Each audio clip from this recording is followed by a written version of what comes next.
Here we go. Can everybody see my screen? Building connection, or sorry, building villages. All right, so here I go. So my name is Priscilla Bahena. I am doing a presentation on building villages, how connection supports student-parent journeys. And so just a little bit more about me. Here's a little bit of my demographics. I'm 29 years old. I'm Mexican American. I got my bachelor's of social work from Northeastern Illinois University. I'm from Chicago. I'm a proud Chicagoan. And I'm currently pursuing my master's of social work with NEIU as well. And then these are my kids. That this is Elena, Ethan, and Elva, who are now 8 years old, 3 years old, and 5 years old.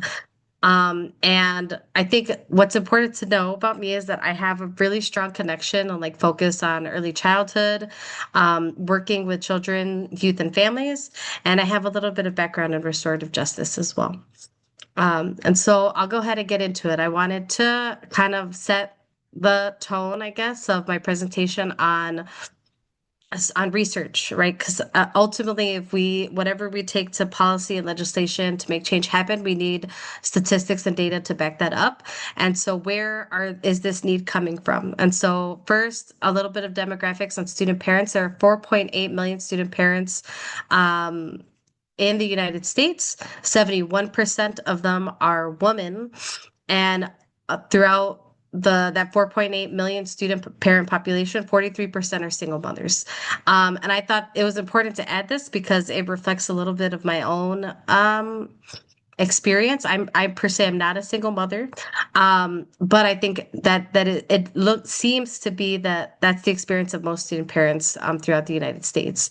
And then I also did a little bit more research on this, and there were several articles that I pulled up that kind of focused on my own reflection of my journey, but also that this seems to be kind of a collective experience throughout student parents, and that we need more academic support, more social support, and more financial support. And that overall, only 18% of student parents graduate. And so we want to bring that number up. And I'm hoping to tell you a little bit more about my experience. But before I do that, I also wanted to mention the benefits cliff, which is this idea that before parents or families, right, get I'm sorry, parents and families may be receiving TANF and SNAP and things like that, but right, like I'm going to school so that I can have a better future for myself and create better futures for my children as well. But this idea of this benefits cliff is kind of scary because it seems like I'm just going to be a different kind of poor, right? Like I'm going to get my degree and then I'm going to make more money, but those benefits like SNAP, are going to go away. And then it kind of leaves families figuring out how to cover those expenses that are no longer being covered by benefits. And I think that's something important to notice, not just for while parents are in school, but as well as after we graduate. And so now I want to share you kind of this web of support that I've been able to build through my own journey, but that I think can be kind of copied with other student parents throughout these three main points, right? Gaining social supports, academic supports, and financial supports. And so through social supports, I think it's really what I think one thing important to know about student parents is that it can be kind of isolating, right? Because we're doing three, sometimes four roles or more. There's not a lot of time to make connections, to talk to other adults, right? Or even to talk to other adults without having to talk about kids. And one way that I was able to kind of build a social network of support around me is through my early childhood education center. And before that, of course, I do have family. I have my tias and my tios and my cousins. But they're not always available, right? And they're actually not the people that I see every day. And so through my early childhood education center, through daycare, I was able to really connect with other parents and my children also. I remember my 8 year old, she would always tell people, Mommy, I want to set up a play date. She was like, I was her personal assistant trying to get play dates. But through that, I met a lot of other parents, and some of them were like me, going through school, or maybe they just became parents that I got to talk to, right? Like there are parents that I met when my children were infants at this daycare that we're still friends with today at now that my oldest child is 8 years old. And they are sources of support in the sense that I can reach out to them, I could talk to them. And for those of them that are student parents, I'm able to kind of connect with them on a deeper level, therefore not isolating me.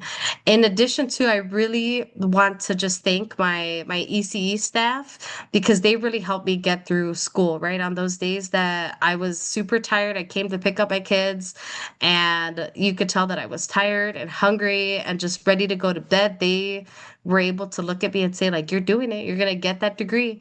We can't wait until you graduate. Or even just telling me, like, how great my kids were, how good of a job I'm doing on raising my kids.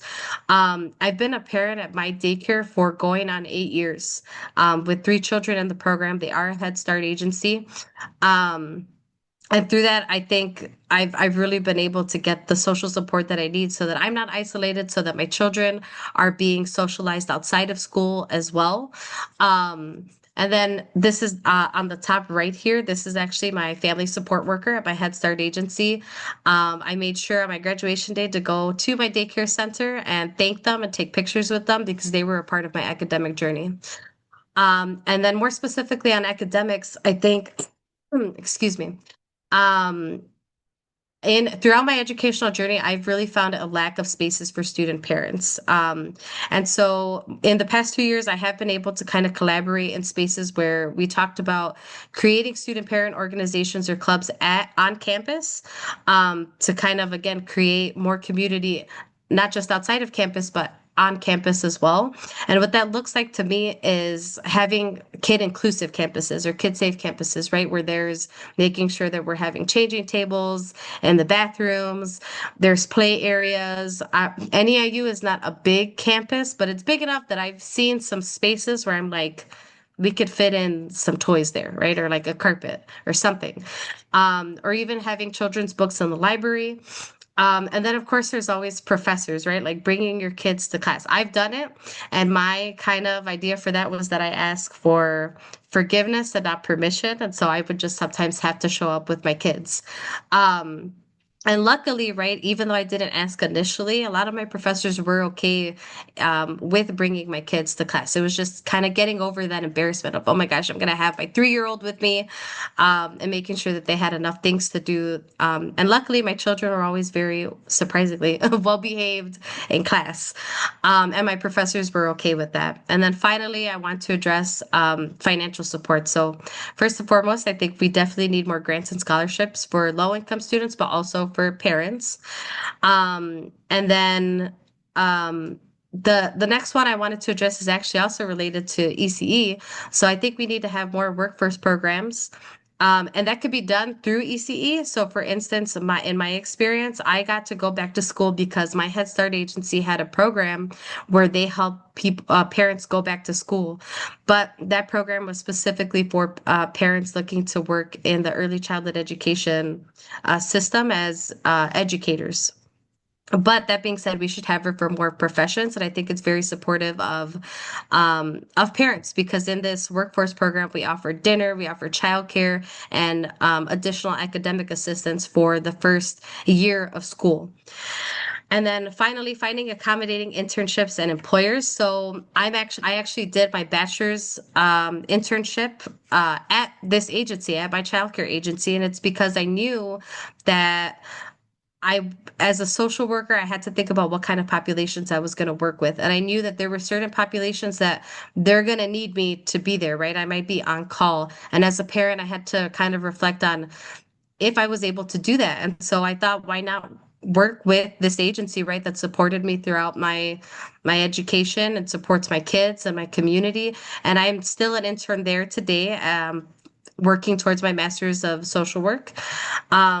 And I say that I added this to say that it has really allowed me to meet my full potential as a student and as a parent. Because if I need to take a day, I'm okay with that because I'm working with an agency that understands that that I'm a parent and that I have children that sometimes they get sick.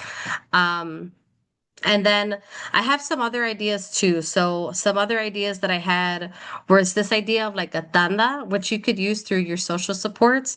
I'm not sure what the English translation of a tanda is, but the concept is that a group of people come together to kind of put in money into like a potluck, and then every month somebody gets that, right? Even if it's five people with $5. And I think that's still enough to make a difference, right? Like I've often said $25 would buy me what I call secret McDonald's, where I don't get my kids or my husband McDonald's, but I get McDonald's and I eat it in the parking lot of my car before I pick up my kids, and it brings me a little bit of joy for that day, right? That I got to have fast food. Um, and we could take that on a bigger scale as well. And then finally, making sure that we have financial coaching. I know in Chicago, on the South Side where I live, I have at least three organizations that offer free financial coaching. And that's thinking about not just the financial stress of going to school, but also what happens after graduation, right? Like, what does my income look like when I'm taking into consideration those loan payments for school? And so this is kind of the web of support that I've been able to create. It did take some, right, like bravery to say, hey, I need help. Hey, I need somebody to talk to. And coming up with ideas that maybe there was no support for, and we're going to have to find a way to make these things happen, right? Um, and so I've talked a lot now, and I want to make sure that there's enough time for discussion. And so I have some of these questions, and I'd love to hear from you guys and any questions that you have. So I'll copy and paste some of these in the chat and stop sharing. If there's any questions, Priscilla, go ahead. that was fantastic. I heard I heard definitely a lot, and your web of support is a great way of summarizing how to approach supporting student parents. And like you're saying, it takes a village.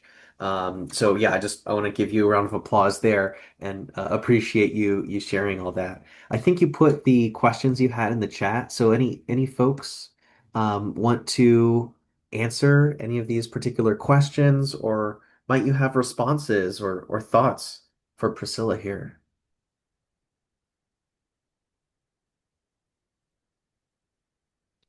And I think we're all, in the education space, so, we know how to sit with silence. It's okay.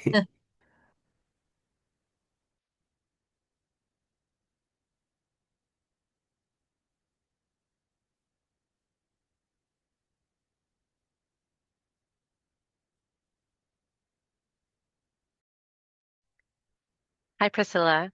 Kristen. Wonderful job. I am thinking a lot about the income gap and the support cliff that you mentioned. I experienced that myself and experienced that with student parents that I support in the position that I have now. And I'm wondering if you could speak more to that. Have you already experienced that? Are you just in the space where you're like afraid that that next leap is going to happen once you receive your MSW? What do you have, like kind of your experience with other parents that are experiencing that or what that's been like for them? Whatever you'd like to share would love to hear. Yeah, for sure. So I think I'm experiencing it in two ways. For sure, one, it's the fear, right, of when I graduate. And it's one reason I actually chose to pursue my master's because I was like, I refuse to be a different kind of poor. I want to make sure that I'm making more money. In previous years, and I'm okay with being, vulnerable. I have not made more than like $20,000 in the past the entirety of being a parent. So that's very low income. And so now that I'm pursuing my master's degree, I have a scholarship through the Illinois Department of Children and Family Services that gives me a board payment every month. So it doesn't count as income. And I have to make sure that I specify that in any benefit that I apply for, which includes the CCAP program, Child Care Assistance for Head Start, and for SNAP. I don't receive TANF or WIC or a lot. So all I really receive is the medical card, the SNAP, and the child care assistance program where I receive childcare.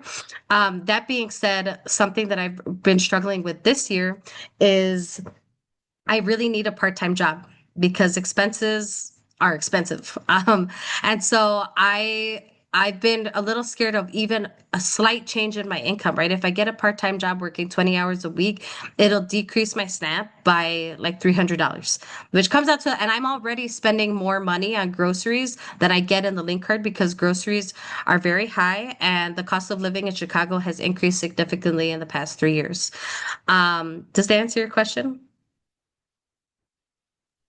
Sorry, yes, very much. And I that's such a shared experience, I think, with a lot of different families, including myself. Thanks for speaking to that. I know there was somebody else with a hand up as well. Yeah, and I'll add to that before I go to Kendall is that I fill that gap by doing lots of part-time jobs. So I have a lot of I guess you could say like contracting work. So I do parent advocacy for the Illinois has a new Department of Early Childhood that I do advocacy work and consulting on. So I kind of sit in their meetings and I give parent perspective feedback and it pays $50 an hour. It's only a few hours a month, but it adds up and it's something that a little bit of money I can look forward to, among many other things. I do babysitting. I'm doing lots of small things to kind of bring in even just a little bit of money to cover one thing, which kind of speaks to, I think, the time, energy, money deficit that student parents often face. Kendall, I saw your hand up.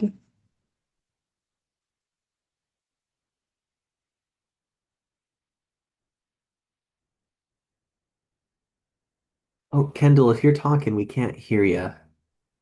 Oh, is that better? Oh, there we Yes, go. now I can Okay. hear you. Oh, I'm so sorry. Well, at first, I wanted to thank you for your presentation. It was full of so much valuable information. So great job.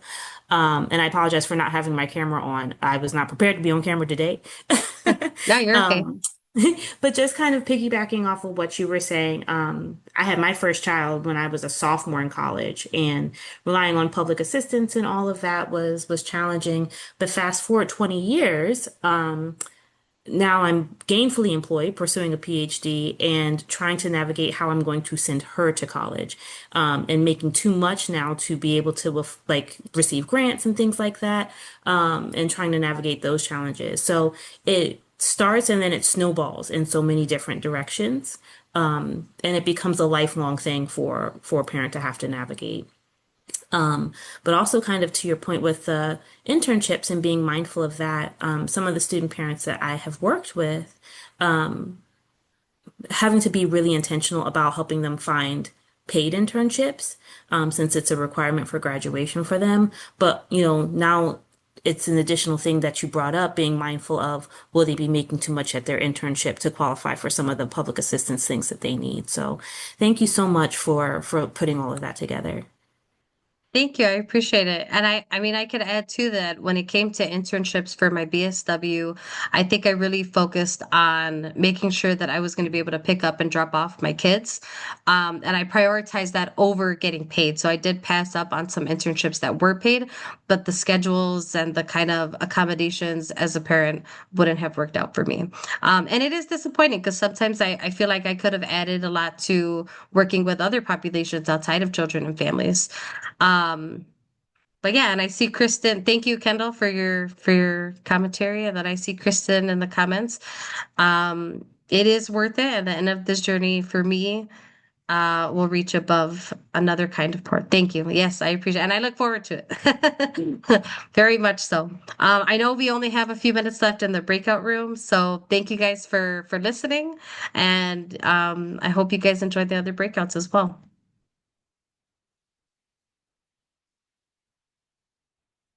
Yes, yeah, thank you so much, Priscilla.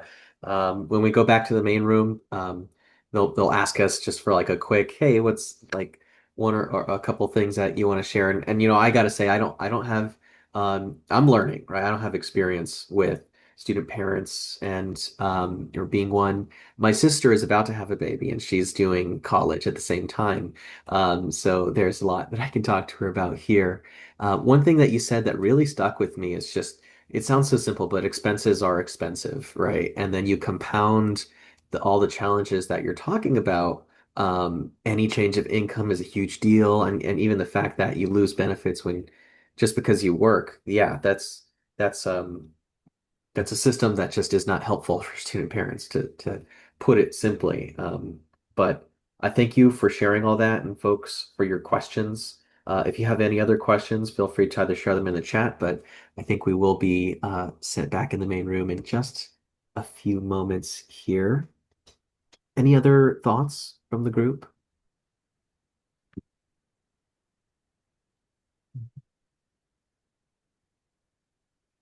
Priscilla, I guess I do have one question for you.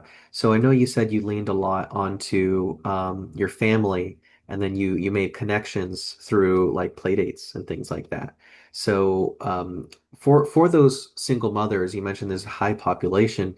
For those single mothers that find themselves in isolation, it's a little bit difficult for them to reach out and build that community. Like what would you suggest for those student mothers that might be struggling building that community for themselves? Yeah, I would definitely say one, reach out, right? And if you're a more introverted person that isn't gonna feel comfortable saying like, hey, if my kid wants to play date with you, or I kind of want to get to know you, say yes, right? Interact with any opportunities that you can with your community and in the settings that your children are in. If you're in a Head Start agency, you might be having parent meetings, there might be parent events, go to those things. Even if you just show up, somebody will talk to you. And that's kind of your, way in. And I think that's really how I did it as well. Because I would consider myself like both. I'm an introvert and an extrovert. Like I won't talk unless you talk to me. Um, and you would be very surprised at who you make connections with. I love that. Yeah, and like you're saying, parents, well, many of them are going through the same things, and so like you're saying, they'll likely reach out to you and engage with you. I appreciate that. Yeah, thank you. I appreciate it, guys. We'll see you in the main session.